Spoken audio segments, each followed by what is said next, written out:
Damn these Biloxi blues, it happens every night. And I ain't never met a riverboat dealer that could ever be a friend of mine. Have not. Summer heat never treats me kind, it leaves trouble on my mind. So I'm bidding farewell, putting in my notice, and I'll see you at another time. This highway does not know my name, and I don't care, no, I don't care.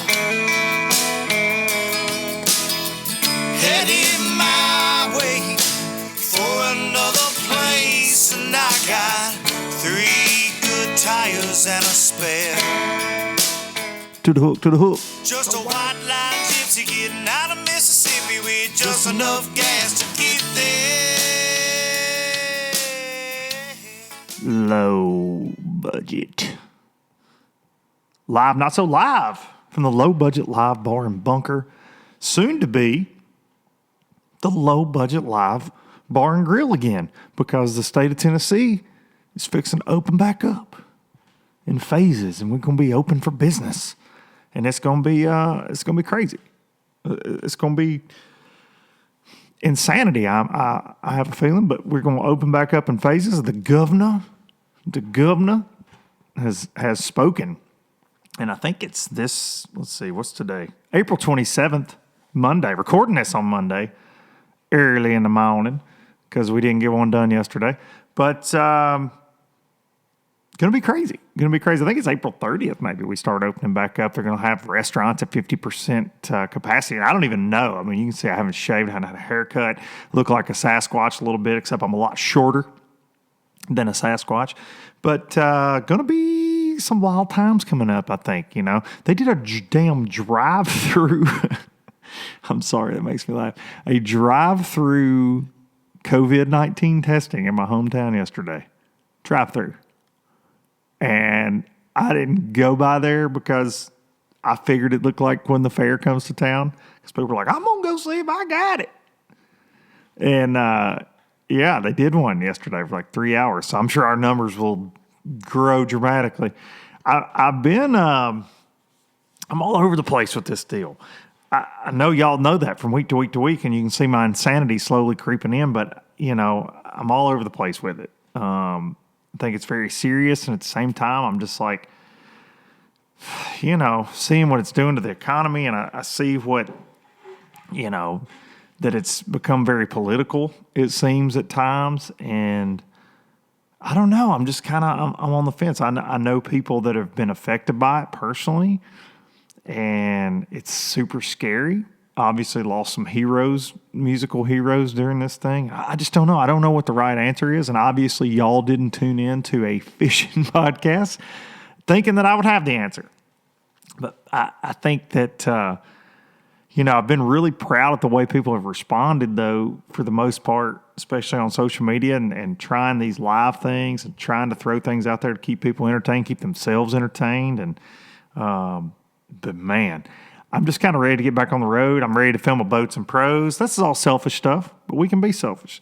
Been getting to fish with my boys a ton. That's been fun, but I miss baseball. I miss my kids playing baseball. I miss a lot of things. I miss my friends, you know. So this is crazy. So we'll see. Tennessee's going to open up by phases, and I think they're going to, you know, throw it out there a little bit, and then they're going to do some testing. And we'll throw it out there and do some testing. Nobody wants to be first. I think that's the problem, and that's the politics of it, and the, you know, the media part of it is nobody wants to say, all right, you guys try going back to normal lives. And I understand until there's a vaccine and until there's some answers to this, that's how it will be. But we've had 160 deaths, I think, in the state of Tennessee that have been, have been associated with this. You know, basically, I'm just trying not to read anything at this point, because if you read one article, you're like, this is crazy, this is all fake. Read another article, you're like, the world's coming to an end.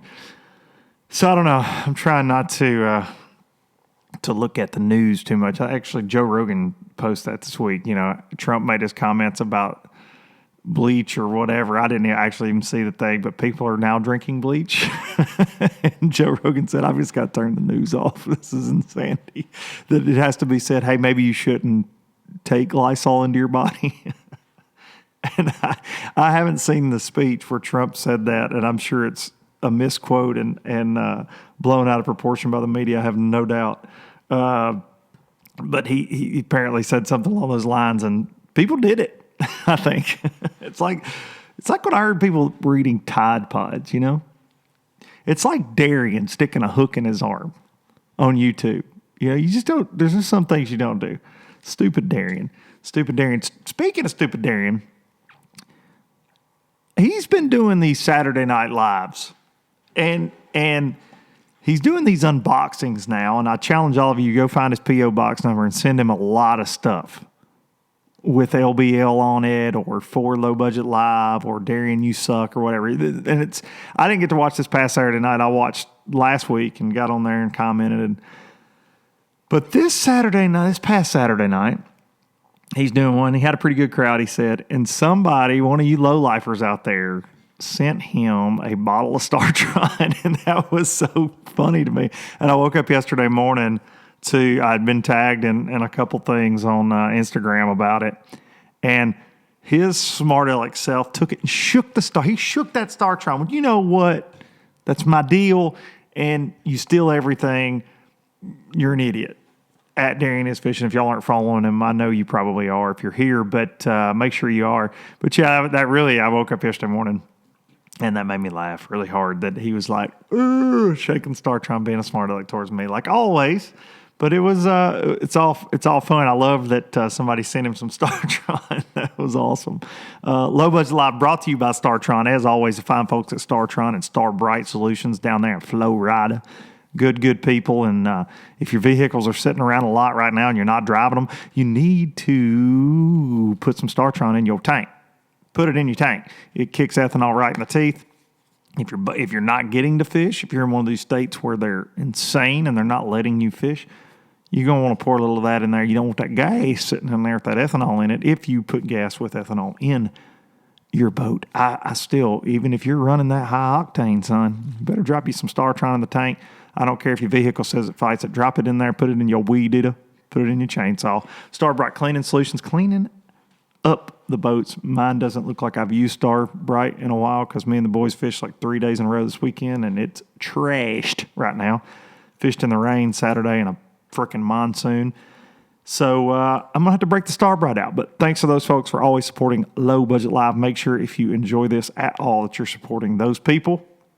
And even if you don't enjoy it, support the people that support freedom of speech, first of all, which is a key to this podcast. And, support the industry. They support many pros. They support bass fishing, saltwater fishing, and a lot of TV shows and things. So hats off to those folks. And they are throttling down big time. Not back, down, putting the hammer down right now during all this craziness when a lot of companies are like, hey, we're just going to ease back a little bit. No, they're being aggressive, and they're supporting the folks that they sponsor, and that's awesome.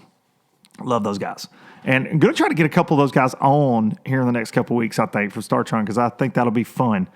Mr. Gregor Dornow, the man at StarTron, is one of my favorite folks in the world, and I want to try to have him on here. Speaking of guests, so last week, you guys, mixed reviews on the Lunkers TV, having Mr. Rob on, and I appreciate Rob coming on.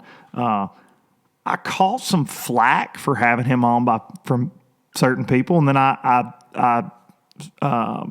saw a lot of positive comments. A lot of people that said they weren't fans of his or didn't know anything about the Guggen Squad that listened to it and formed an opinion based off the podcast. And that's what I'm trying to do here, okay? For those of you that are new to the podcast, or for those of you that have followed for a long time and wonder, oh man, why is he not always talking about MLF? Well, because, if that brought you here, a controversial podcast, that's just not me all the time.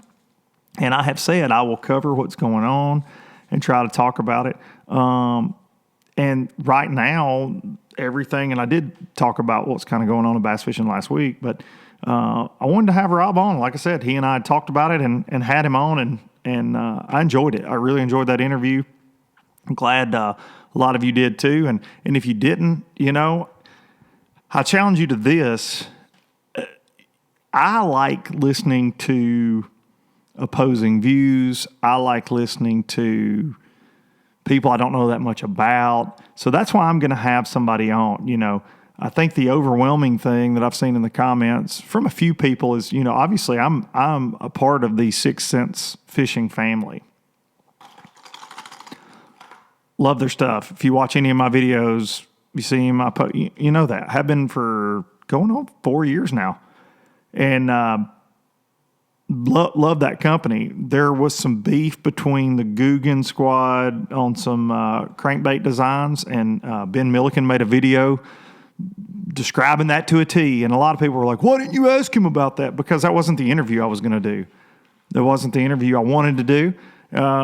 And that's that. I wanted to get to know more about the Guggen squad history, because they're doing things that people have not done before. So for anybody that's commenting, that I didn't go after that, I didn't bring Rob on for it to be a firefight. I had, any of you that have followed this podcast for very long know that I had, I had Tim Horton on and Gerald Spoyer from MLF at a time when, the water was boiling, so to speak, and all that was going on. And hell, I let those guys, and they had said things about me, and I had said things about them, and I had those guys on and let them speak. That's what this platform is for me. So if you don't like a guest I have on, you don't have to watch that week. You can come back the next week, and hopefully it'll be more suiting, and that's my thing. But I wasn't dodging anything by not asking Rob about the Sixth Sense. Sixth Sense has never came out of his mouth to me at all, not one time in any conversation. Granted, we haven't had a lot of conversations, but it hasn't, and it wasn't about that for me. And this podcast is about, and will always be for me.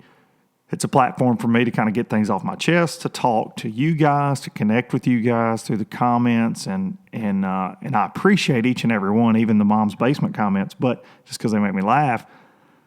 But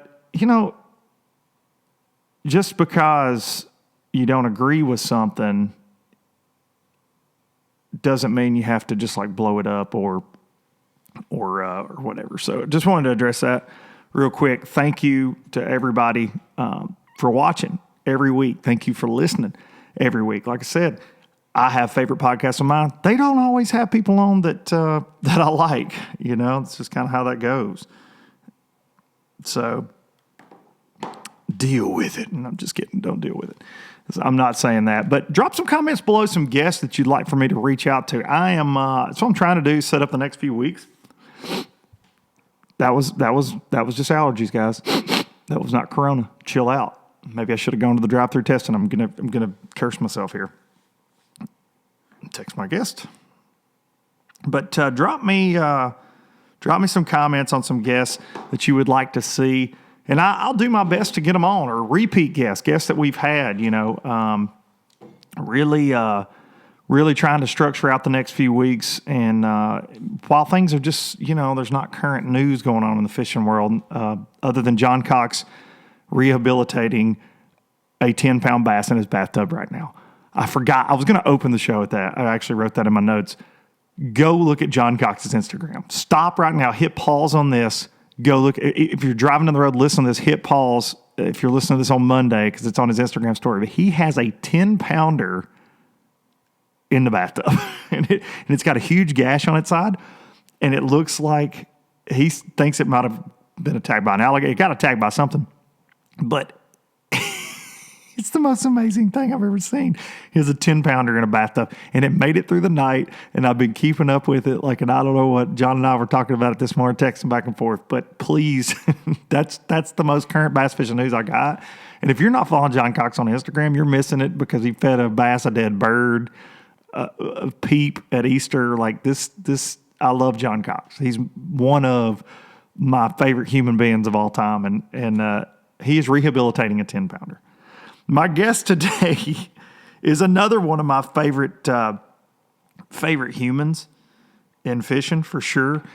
We tried to do this. This was going to be the first podcast of the year, as a matter of fact, or the last podcast of the year, December 30th. And I got some notes right here from it. And the audio screwed up.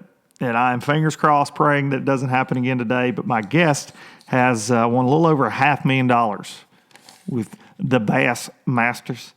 He has 13 top 10s. He has 3 wins. He has been to 2 classics and 3 now with this one in the books. And he is one of the most real dudes you can imagine in fishing. And let's get him on the phone right now. See what happens right here. Luke Duncan. What's up, Seth Feider? I just gave you a really good intro. I tell everybody that, though. I did. But I think bass fishing needs Seth Feider now more than ever. Do they? Yeah, you're the hero we all need, man.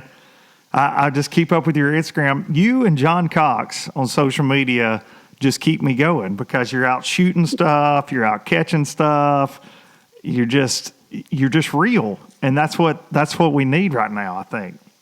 Did you see him feed that bird to his pet bass? I did, but what I was talking about, listen. I think it'll be a state record in about a year.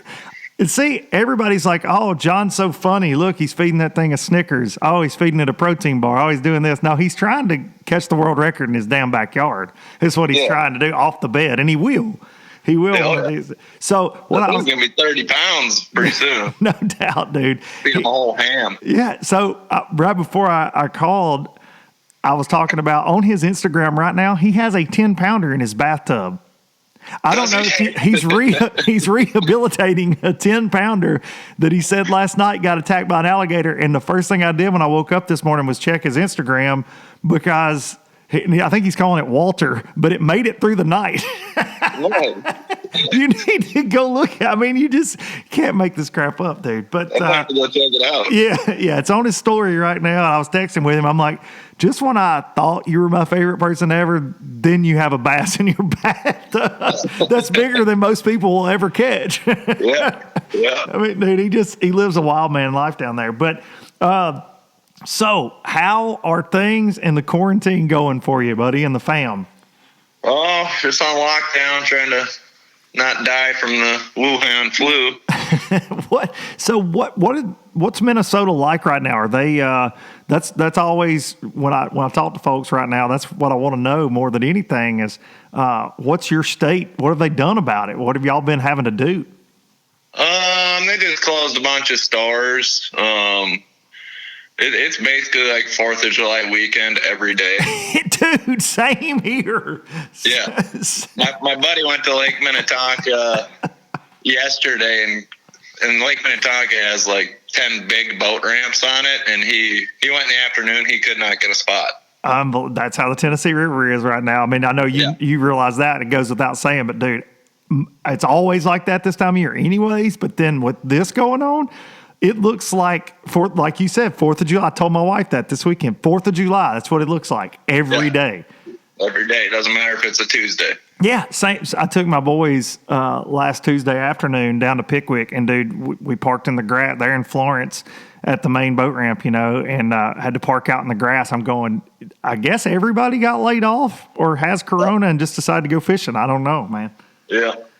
That's insane. And y'all's bass season hasn't officially opened up there yet, right? No, it hasn't. So we got the Mississippi River, which is border water, so they let you fish there all year. That's where I've been fishing the last week. And then the only thing open on our lakes is panfish. So a lot of guys, the crappies are just getting destroyed right now. Oh, yeah. This has been, my dad and I were talking about this. This has been hell on the bass in Tennessee. It's been hell on the crappie population. It's been hell on the turkey population in Tennessee. Yeah. Our numbers will go down significantly. I saw you've been turkey hunting some up there. Yeah. That kind of worked out this year. This year, Minnesota was always a draw state for a turkey tag, and this year they made it over the counter. So oh, really? The same thing's going to happen. It kind of worked out. I got to get a tag because I didn't apply or whatever, but yeah, the turkey population is going to take a hit. That's for sure. Do you guys have a draw because of the population? I mean, are the numbers just low in Minnesota? I don't know. It's just kind of always been that way, and I think they finally got to the point where it's like, okay, we have more than enough turkeys. Let's just do it over the counter. Huh, I didn't realize that. That's crazy. Yeah. Well, has it been nice being home though? A little bit. I know we're all missing normalcy and tournaments and traveling, but we're never home this time of year, and this is a special time of year for a lot of different reasons. Oh yeah, no, I've spent more time with my wife and kids last couple months than I for sure normally would this time of year. Oh yeah, man, that's been nice, and my boys are so fired up about fishing right now because normally they're playing baseball, just league ball, and so it's like every night we're at the ballpark if I'm in town, and it's been nice being home, eating dinner with them every night, home cooked meals, and then my actually this morning, as soon as my 12-year-old got up, he's like, "Hey, Dad, when are we going to go back to Wheeler?" He's like, because we went down there this weekend and caught some, and he's like, when are we going back? I'm like, that's, that makes me proud. Makes me feel like I'm doing something right, I dang sure haven't killed any turkeys. I will say that. I see all these guys posting them, and I'm super jealous. I don't have every property that I've got to hunt in Tennessee, man. We took a hit a few years ago, and oddly enough, they think it's some kind of weird flu.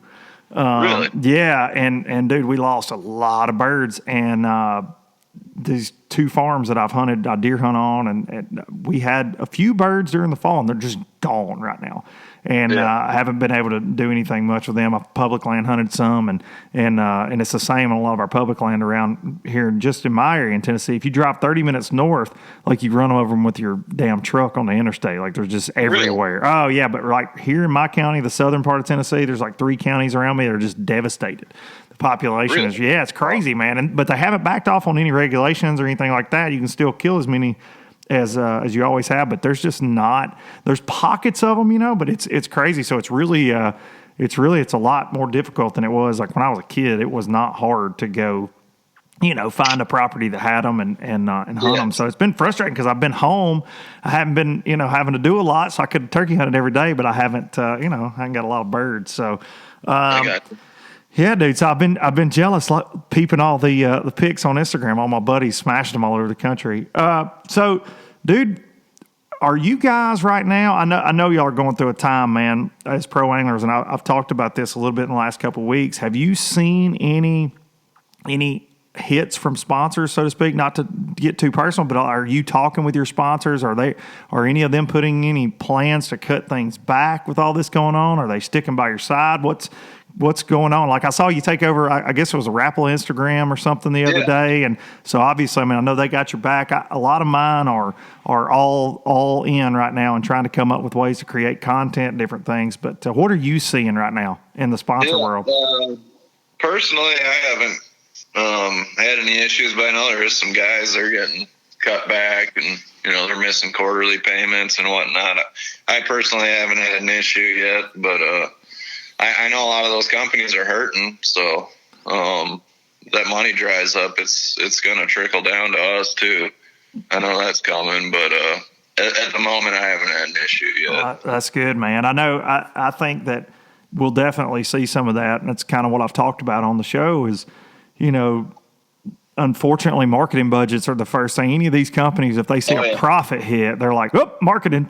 That's always, and that's what I've always said too. It's so hard about being a pro fisherman or an influencer or YouTuber or whatever. If you make your living off of people's marketing budgets, man, it can be really stressful. And so I know that y'all go through that for sure, and I went through it too when I fished, and then you rely on tournament earnings a lot, and so I know right now it's got to be a difficult time. Are you guys talking with Bass? I know that y'all are a really tight-knit group after everything that happened last year. You seem like a real tight-knit group, especially with the organization. Yeah.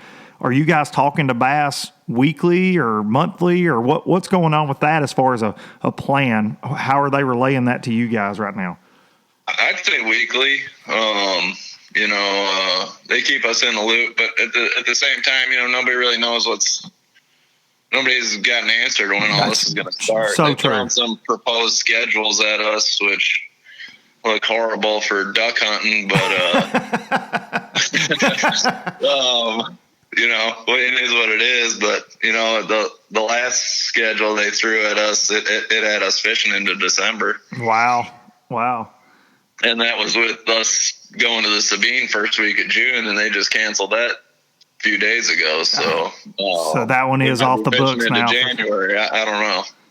Well, I mean, other than missing duck season, do you have a problem getting it in then, though? I mean, if you can fish the rest of the schedule, and what's the feeling of all the guys right now? Are you that you're talking to? I mean, do y'all want to fish in the fall? I mean, obviously, in a perfect world, you want to fish when it was scheduled, but yeah, I mean, I want to get the season done no matter what we got to do. I mean, even if it pushes back next year's schedule and we end up fishing, a year straight, that doesn't bother me. I want to fish the tournaments for sure. The sooner they start, the better. But do you like fishing in the fall?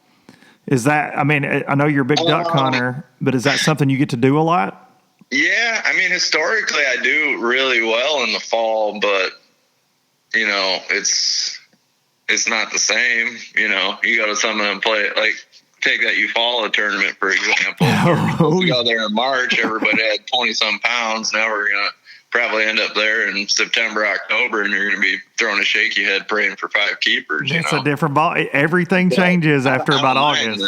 Yeah. For me, from a fan standpoint, man, and I've talked about this a bunch, but I loved the Bassmasters I grew up with, and that was those old top 100s. And I know you watched a ton of that too and grew up with that. But they started in the fall, man. They would start at the Potomac River in August. That would be their first tournament, and then they would go through December and then pick back up. And you had truly the guy that won Angler of the Year in those years. He caught them through almost every stage. I mean, you think about like the Mark Davis in 95, those guys. I mean, dude, they caught them through every single stage a bass goes through. And I thought those were the coolest years. And I understand for scheduling reasons and for different things, TV, a lot of things changed, with that. But I don't know. I think this is, you make what you can out of it. And I think that if you guys fish in the fall, for fans and from like learning new techniques, I think it could be really cool. I'm excited to see it play out. And I hope and pray that we get to fish this fall. Because like you said before, really there's no telling what's going to happen right now. We don't know. Especially with all the states we go to. And yes. We got 3 guys in Canada. Like, who knows when they open that border. Absolutely, because it's all shut down right now. Yeah, I'm going to try to have those guys on here in the next couple of weeks too. Hopefully, because I want to talk to them about that because it's shut down now, and that's going to be an interesting thing. So, but right now, so Sabine's off, and then when would you think? Would you think that they're trying to shoot for like July? I mean, they're as soon as we can go, I guess. But we got that June tournament. We're supposed to be back to back the next week on Lake Fork. That's right. I don't see that happening either. I mean, and then after that, we're supposed to go to New York, I believe. Which as far as the states go, that's the one that got hit the worst. So no doubt. Yeah, I don't know. And then we might be going to some different venues too. If we were supposed to have 2 in New York, if they say you guys can't come, we might end up somewhere we weren't planning on going. Yeah, that state, because I know FLW is scheduled to go up there for a couple things too, and I think that state, I don't know, man. I just don't see them wanting 100 guys from all over the country coming in and letting that go down. I mean, who knows? Because they are. They are the hardest hit and are going through it up there. Tennessee right now, they're opening back April 30th. They're going to start. They're trying it in phases, and nobody wants to be the first one to do that, right? Because then if you have this crazy outbreak, but they're going to try it. The governor stepped out there, and they have a plan, and they released it, and it's sporting events and things are like in phase 4 of it, and that's by like the first week of June. But I mean, they're fixing to let restaurants go back to like 50% capacity and takeout, and they're fixing to try this. So hopefully, you hope that it goes well and it's good. Yeah, get the economy back going and get people to not be terrified. Pull the Band-Aid off. What's that? I think it's time to pull the Band-Aid off. I'm with that. I'm kind of 2 months in hiding here, man. I'm going crazy. Yeah. I mean, what are we going to do? Sit in our house for the rest of our life? Because there's a flu running around. I mean, yeah, I don't know, man. It's definitely serious, but at the same time, I'm needing to get some normalcy back in my life, and that people can call that selfish or whatever. I don't care, but it's nuts, man. I miss watching my kids play ball, and I miss watching you guys smash some fish. But talking about that overall feel of the elites, I talked about how you guys were a tight knit group. Is that? I know we've only had a couple of events, but the Classic really felt like that to me this year. I thought it was a great Classic, and I know that you were expecting to catch them a little bit, and your water got muddy on you, and then it cleared up that last day, and you smashed them up. But is that still that way in 2020? I know 19 was super tight knit. Yeah. But is that still the overall feel right now? Yeah, it's still rocking, man. It's pretty amazing. It's not like any other year I ever fished the elites. So, and you really, it's a lot more fun. And it really seems like to me that the brass there, they're really taking into account everything with you guys, and with the shakeup, I think that was very smart. They had to listen to the anglers more, and they've done that. And so it's still that way, even in planning this craziness. They're really leaning on y'all. Is there a certain group of guys, or is it like? Are there 10 of y'all that they lean on, or is it, hey, this is our group? Everybody, man. It doesn't matter if you're a rookie or Rick Clun. They're talking to you and taking your input. That's awesome. Awesome. Speaking of Rick Clun, he has a YouTube channel now. I don't know if you know that. So YouTube, awesome. It is so freaking awesome. Great. Yeah. If y'all aren't, I can listen to that dude talk about old baits forever. Dude, and I probably have told this story on here, but when I was like 19. I was going to fish the opens. There were no college tournaments or anything, and I decided they were coming to Pickwick, Lake Martin, and then Lake Murray, which I'd never been to, but the other two I fished a bunch, and I live right at Pickwick, and I was like, yeah, I'll try it. So got my dad's boat, old Triton. I'm like, I'll fish them.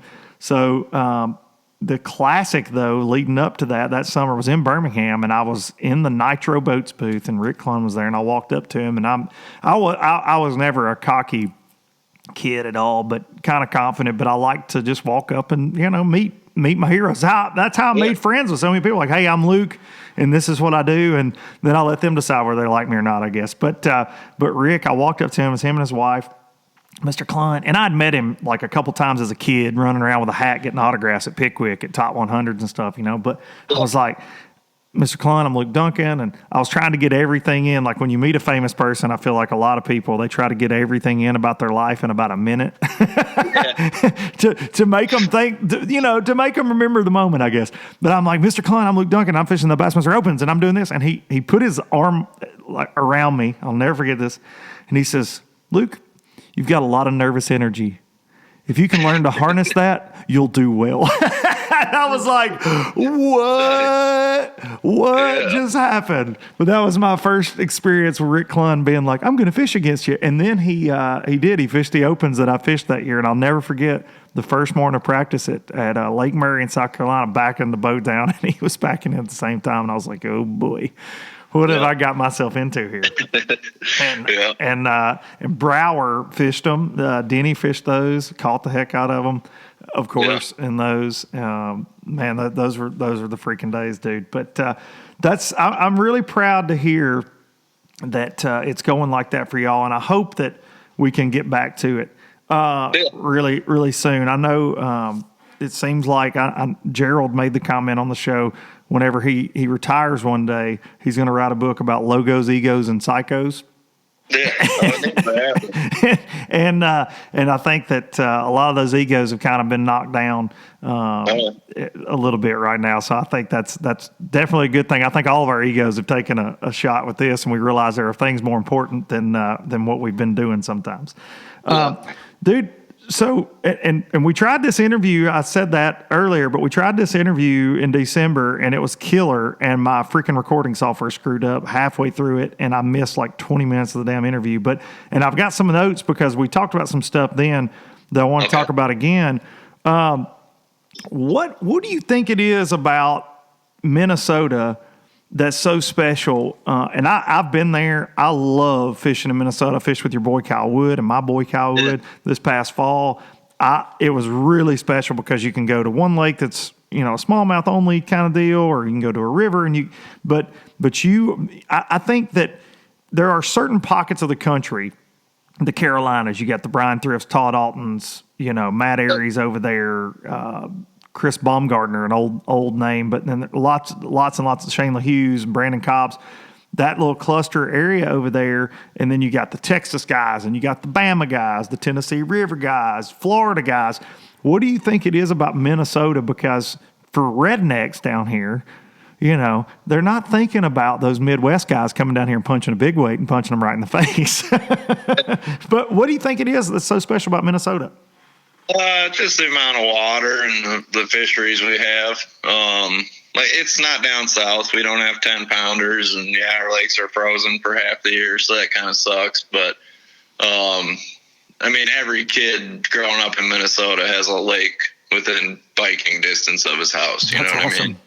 And we don't have our ponds will freeze out here, so we don't have that opportunity like a lot of guys do down south. But you know, every kid growing up here has the opportunity to fish. They're close, and fishing's easy too. That helps, you know, get a guy going. And you know, you go to places like Ohio River. I can't believe any professional bass fishermen come out of there. You know what I mean? Yeah, no doubt. Bill Lowen. Take a kid out and go to any lake in Minnesota and go catch a bunch of bass. You know, get a lot of bites on a lot of different techniques. So that probably helps you. Our fishing's real easy. So, dude, I can pick up a bait I've never seen before, a new technique, something like that.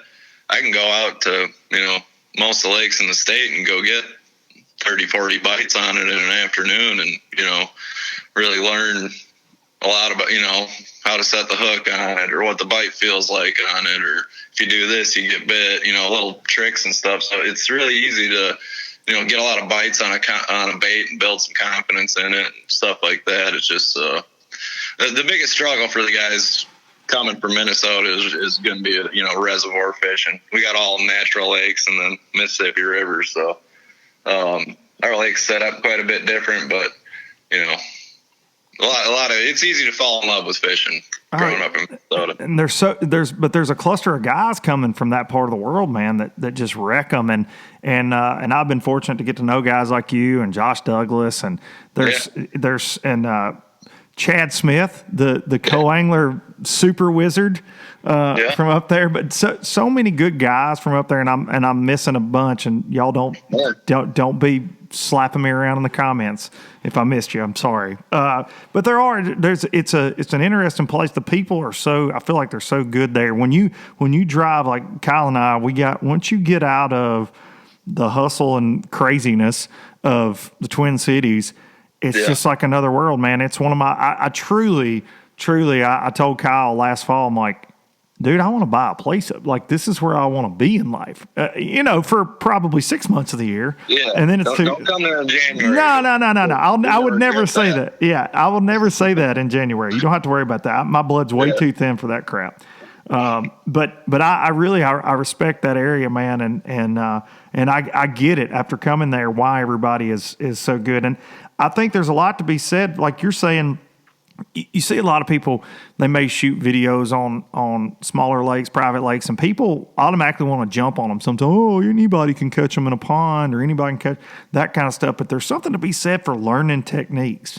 And that's why I like fishing small lakes a lot, because like you said, learning to set the hook, these are things that a lot of people overlook. Getting a lot of bites is a good thing when especially when you're learning something. Hey, I've never dropped it, and I get those messages, and I know you do. Hey, man, how do you learn how to fish a Ned rig, or how do you learn how to do? Well, you just go fishing with it. I mean, that's the only way to practice that. You can watch all the videos you want, but until you get that bite and feel what it's like, you're not going to learn. Yeah. So that's awesome, man. Okay, so where did this llama thing start? Oh, that's a Mark Zona story. It's so that's Zona. Yeah, he can tell it. Okay. It's really not that great of a story. Basically, we went up to Lake Ontario to shoot a Zona fishing show. got basically ended up getting stuck in the hotel for like 3 days because it blew 40 miles an hour every single day, and we just sat around and drank beers and got stupid. And that's the show I want to see. That birthed the llama. So that's where the llama came from, sitting in a hotel. And that's where the best thing, if you get Mark pinned up, you know, like an alley dog or something, alley cat, and he gets a little crazy, the crap that'll come out of his mouth, spectacular. Yeah, he's insane. He's truly the way his mind works, man. He needs to be in the Smithsonian down in Washington D.C. one of these days. Probably. And you guys are going to try to film coming up soon at some point. Yeah, we're shooting out to Wisconsin here pretty quick. Heck yeah, dude, that's awesome. I love the Zona llama combos are always good. I get, what was it, the lake you guys went to in Minnesota that you'd never been to? So that's been a couple years ago now, and you caught so freaking many. Or was that one he did by himself? It was a lake you put him on. I can't remember. I just remember talking to him on the phone. With Mark Daniels Jr. Okay. He went to the place in Minnesota where literally no humans ever bass fish. Yeah, I think that was it. And he called me afterwards and was like, dude, this is completely stupid. But I think you would put him on it. Like, hey, go try this. Go check this out. Well, I got a couple buddies that fish out there. I hooked them up with them, and that's awesome. They put them on them. I've never been out there. It's a pretty good drive from my house, but it's full of lakes, little cluster of lakes out there, and that's awesome. Literally never been bass fish. That's awesome. Very cool. See, that's what I need. I'm so sick of these Tennessee River freaking. They see 10,000 swim baits, 10,000 6XDs, 10,000 jigs, and they're like, nah. I do feel when I catch them on the Tennessee River, I feel like a badass.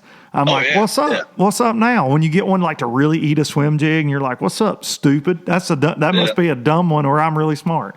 Either or. Like it's insane right now how these fish are getting pounded on, dude. And I hate it because it's during the spawn, and this is when they're the dumbest a lot of the time. And man, I know they're getting their heads yanked on right now, big time. I'm all for people catching fish, but I don't want them educated much more than they already are. All right, dude. One last question, and this is the most important one that you're going to answer today. How many Mountain Dews are you drinking right now during quarantine a day? Let's hear it. Nothing's changed really. Start out with a couple cups of coffee in the morning, then 2 or 3 20-ounce dews a day, and same old. Rock on. I like it. I've been snacking a lot more though. Dude, don't even. Dude, before the Classic, I lost Corey and I, Big C. We had a weight loss challenge, the fat ass challenge, and I beat him, and I lost like 25 pounds. And I've gained like 6 or 7 back during this quarantine, not too many. But dude, like I just feel like crap because I'm not exercising or anything. Like, and I had gotten into that routine. And dude, since all this hit, I'm just like, oh man, Doritos. I forgot how great Doritos are. Like Cool Ranch Doritos, dude. Little Debbie's Cool Ranch Doritos. And of course, I got a house full of damn kids, so it's like the junk food is around. If you want it, it's here. The Duncan house has the snacks, so I feel you on that, dude. It's not. We've been drinking Kool-Aid, dude. When was the last time you had a good picture of Kool-Aid? Come on, man. It's been a long time. Well, my kids they'll drink Capri Suns and all this kind of stuff. I'm like, hey, being a cheapskate dad, I'm like, we're fixing to make some Kool-Aid around here. Y'all aren't gonna be here all day every day sucking down these Capri Suns. And us have to go to the store. So, dude, we go through about 3 pitchers of Kool-Aid a day, but I've been indulging a little bit in that tropical punch. I'm not gonna lie, buddy.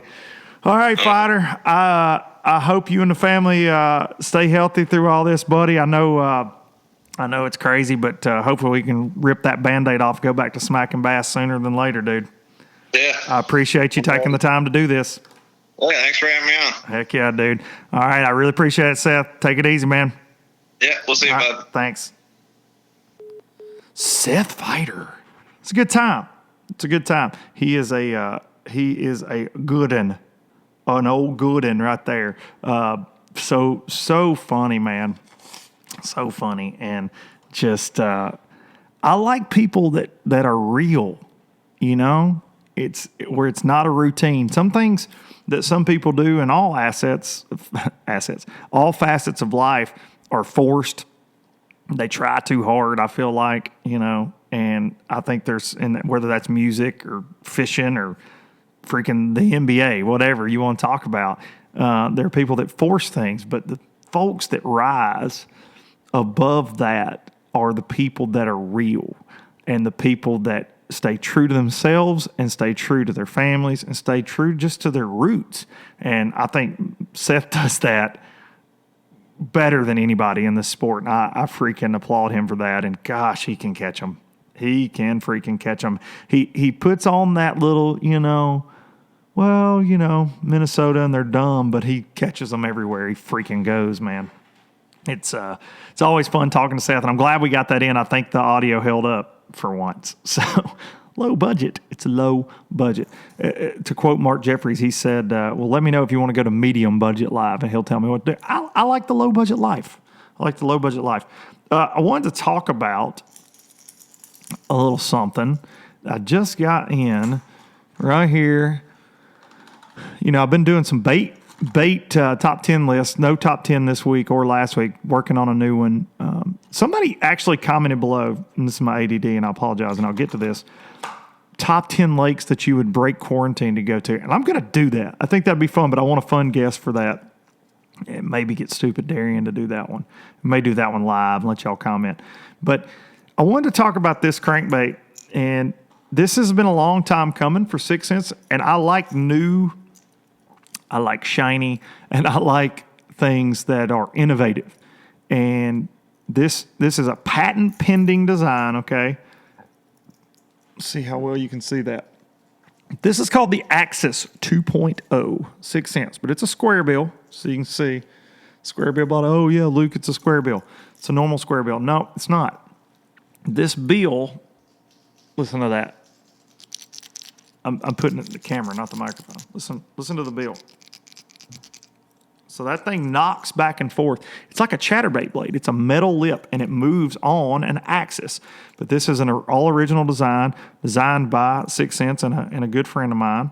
And the bill moves, so this thing has a crazy erratic action. That's a really good-looking color right there, too. Look at this one. We've got a couple more down in the boat that I'm trying to do some filming with right now. But 6 cents axis, y'all go check this thing out.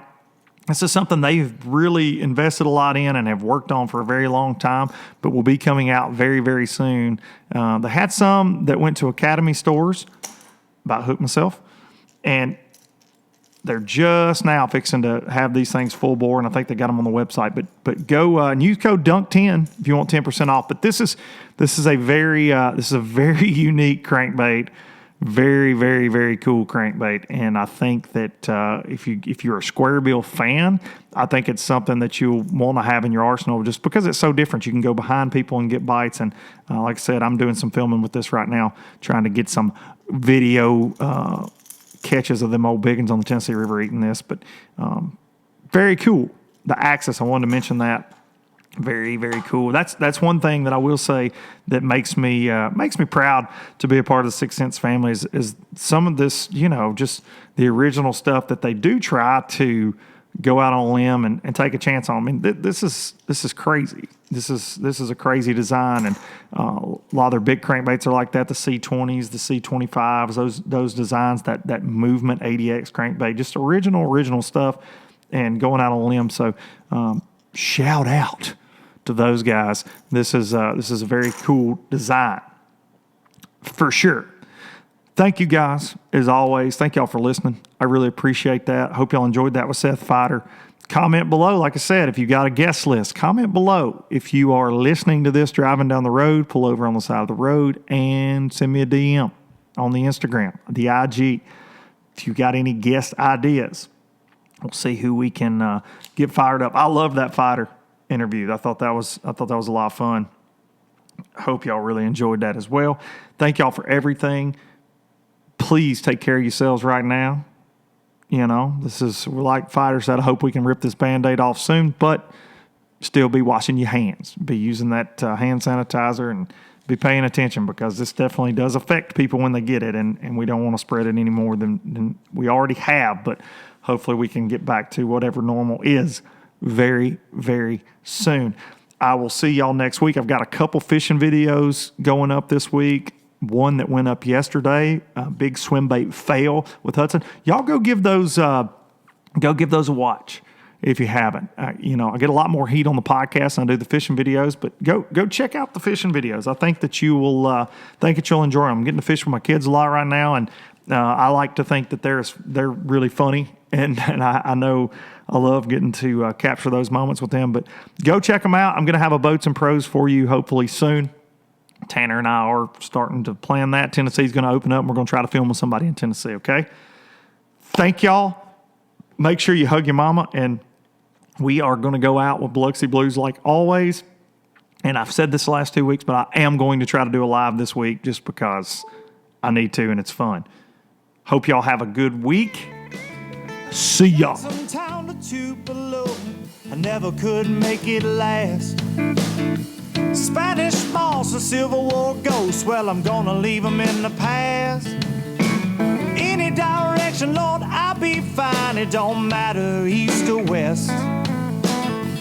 North, south, wherever the wind blows, I'm leaving those burdens at rest. This highway, it does not know my name, and I don't care. No, I don't care. Heading my way for another place, and I got 3 good tires and a spare. Just a white line gypsy getting out of Mississippi with just enough gas to get there.